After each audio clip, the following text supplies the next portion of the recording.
Bonjour, je voudrais partager avec vous le fait que des salariés en bonne santé font des entreprises en bonne santé. Mon nom est Dominique Vacher, je suis professeur associé au Conservatoire national des arts et métiers. Je suis également consultant et coordinateur santé-sécurité d'un grand groupe énergéticien français. L'objectif de ce moment que nous allons passer ensemble dans cette séquence, il y en a 6. D'abord, vous proposer une clé d'entrée sur ce sujet. Rappelez que la gouvernance est un sujet éminemment stratégique concernant l'ensemble des décisions que doit être amenée à prendre l'entreprise. Rappelez les côtés organisationnels, rappelez la nécessité de développer une posture managériale. Et nous arriverons à un concept que je vous proposerai qui tourne autour de la voûte de la performance. Et enfin, nous partagerons le fait que des études aujourd'hui sont disponibles pour démontrer que investir dans la santé et la sécurité au travail, eh bien, ça rapporte.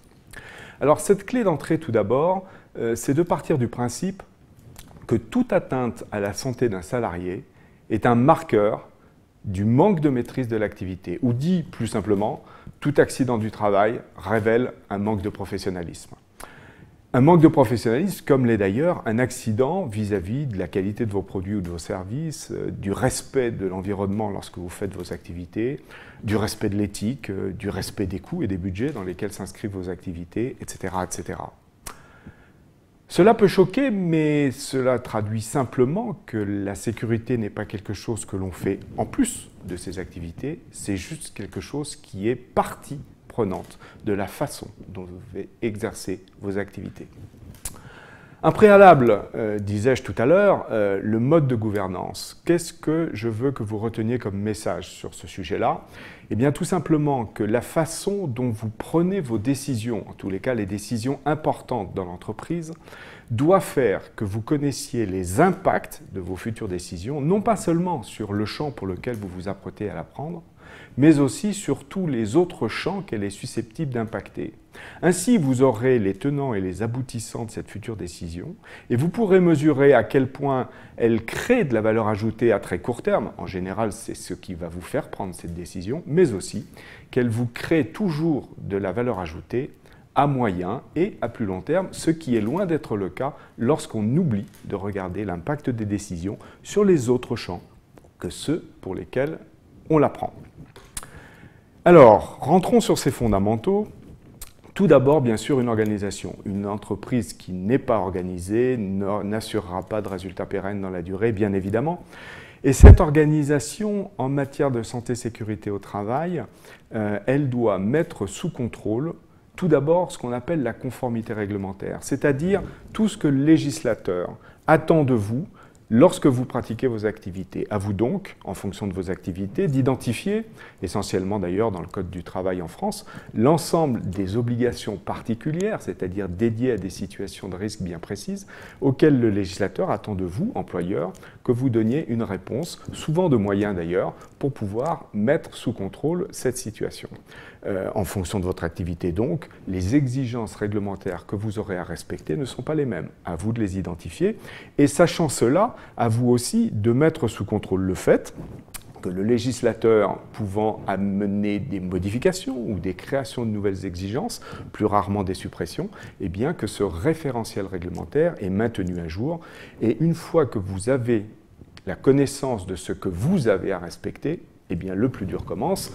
Il faut vérifier que tout ça est effectivement respecté. Et bien sûr, en cas d'écart, vous aurez à mettre en œuvre des actions pour revenir en conformité. Aujourd'hui, la conformité réglementaire est vraiment le minimum minimorum des attentes de la société à travers le législateur vis-à-vis de l'employeur. Il faut donc que votre organisation aille plus loin et mettre en place notamment le respect du premier principe de prévention.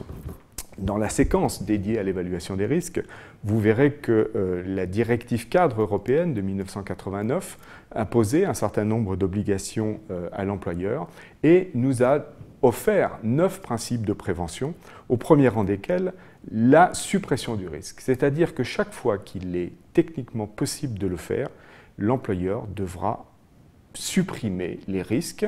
Et le deuxième principe lorsque la suppression n'est pas possible, alors s'appliquera, c'est l'évaluation des risques, une séquence, le disais-je, est dédiée à cela.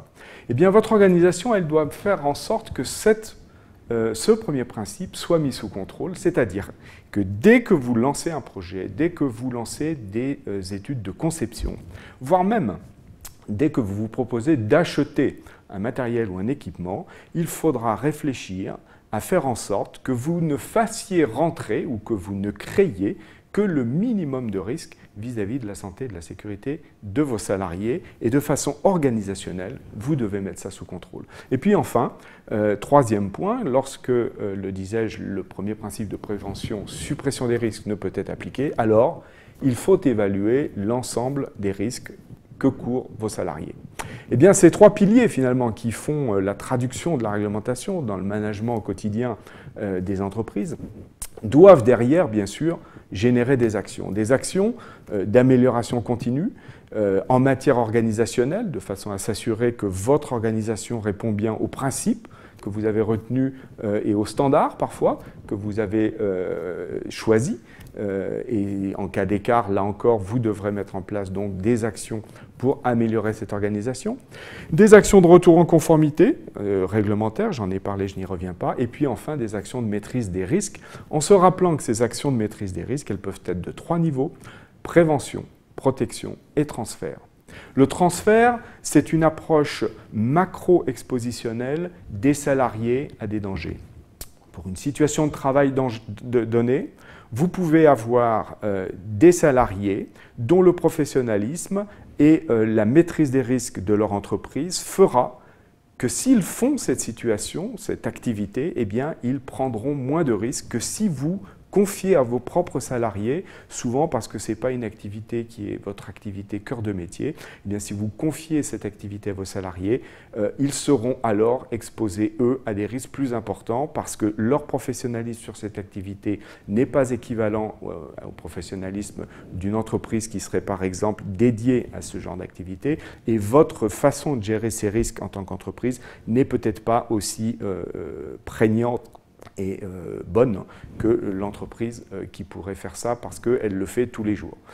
Le transfert, c'est transférer l'activité, ce n'est pas transférer les risques bien sûr, mais c'est transférer l'activité dans un souci où ceux qui feront l'activité courront moins de risques dans ce cas de figure que si c'était vous qui faisiez cette activité. La protection, très important parce que la protection, il faut se rappeler que c'est finalement le dernier rempart avant que les salariés soient atteints dans leur chair. Et là encore, les principes de prévention nous rappellent qu'on doit mettre en œuvre d'abord des actions de protection collective avant de mettre en œuvre des actions de protection individuelle.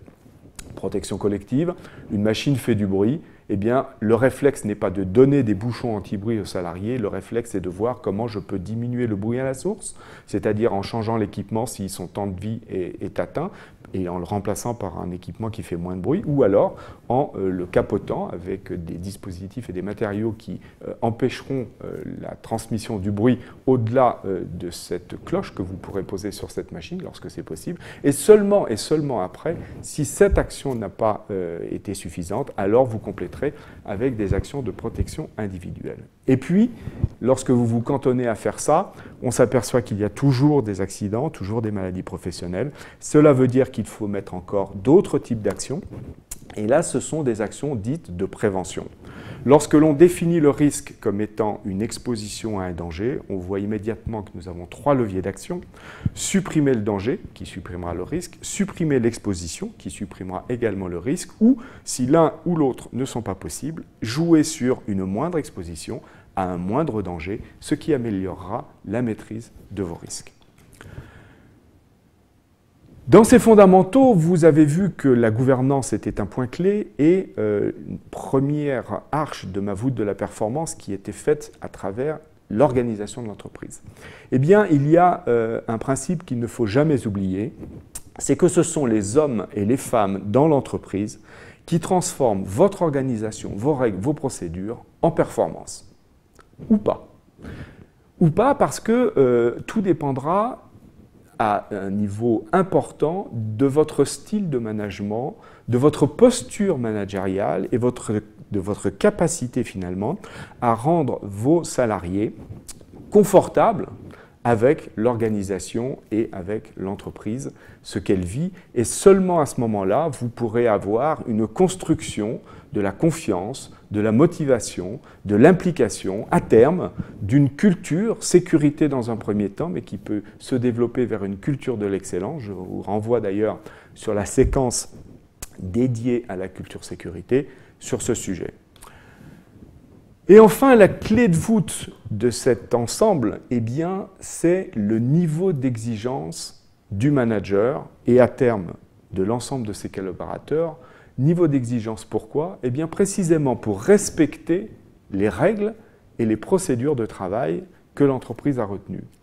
Il est frappant en effet de se rappeler que ces règles, ces procédures, bien souvent trouvent leur source dans le fait qu'il y a, dans le passé, eu des accidents, des incidents qui, après analyse, ont fait que l'entreprise, pour éviter leur reproduction, a mis en place des règles et des procédures.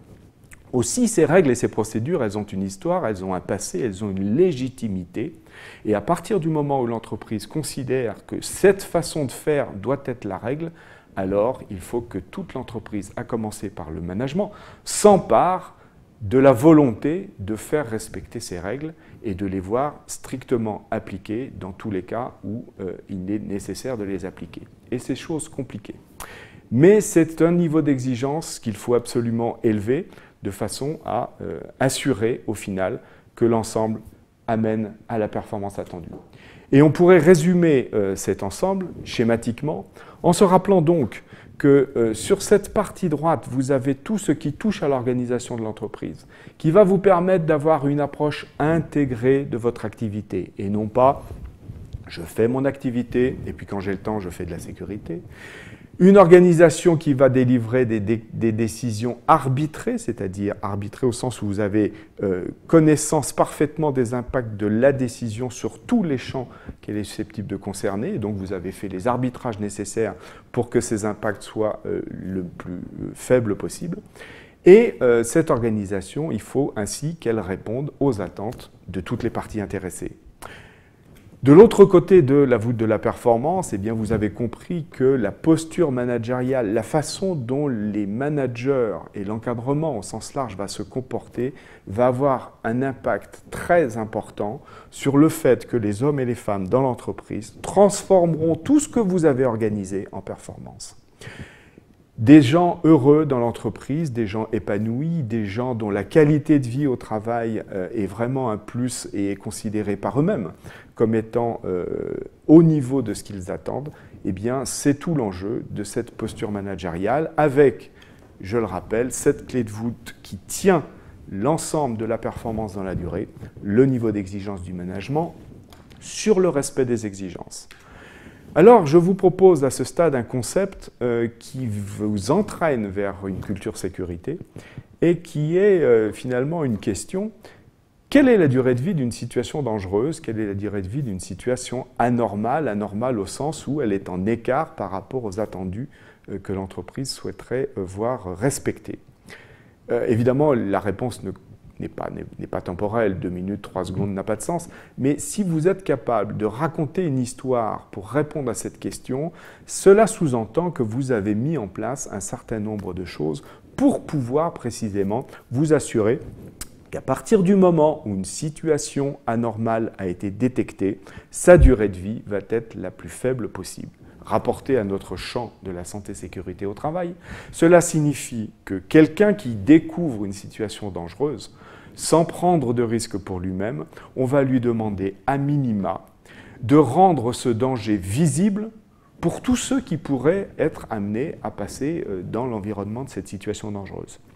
Le risque n'existe plus à partir du moment où ce danger qui a été détecté a été rendu visible, suffisamment visible en tout cas, pour que personne, sans le faire exprès, ne puisse s'exposer à ce danger et donc courir un risque. Donc vous voyez que cette notion de durée de vie d'une situation dangereuse ou durée de vie d'une situation anormale va vous emmener vers une approche collective où chaque acteur va être va pouvoir agir finalement à l'amélioration du niveau de sécurité dans l'entreprise par le fait même qu'on ne passera pas à côté de quelque chose qui est dangereux sans agir immédiatement, à minima, vous l'avez compris, en rendant ce danger visible à tout le monde.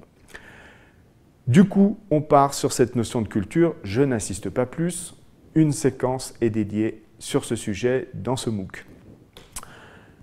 Je termine en vous présentant le résultat de 2 études. L'une est internationale, elle a été faite par l'Association internationale de sécurité sociale, l'AISS, auprès de plus de 300 entreprises sur 15 pays différents.